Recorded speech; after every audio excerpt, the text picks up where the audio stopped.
دوم دار تارا کی دوم کیوں ہوتی ہے بتائیں کیوں؟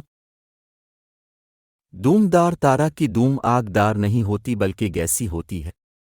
ایک دوم دار تارا جو کہ برف سے بنا ہے سورج کے قریب پہنچتا ہے جہاں سورج کی حرارت اور تابکاری زیادہ شدید ہوتی ہے، اس پر موجود برف شدید حرارت اور تابکاری کی وجہ سے پگھلنے کو چھوڑ دیتی ہے اور سیدھی ابلنے کی طرف جاتی ہے، اور شمسی ہوا اور فوٹون کا دباؤ اس کی دوم بنانے کے لیے برف اور دھول کو دور دھکیل دیتا ہے۔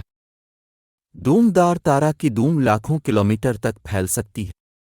تاہم یہ بات قابل ذکر ہے کہ دوم دار تارا کے پاس محدود مقدار میں گیس پیدا کرنے والا مواد ہوتا ہے، اور جیسے جیسے وہ سورج سے دور ہوتے ہیں دوم ختم ہو جاتی ہے اور دوم اس وقت تک غائب رہتی ہے جب تک کہ دوم دار تارا اپنے بیضوی مدار میں دوبارہ سورج کے قریب نہ پہنچ جائے۔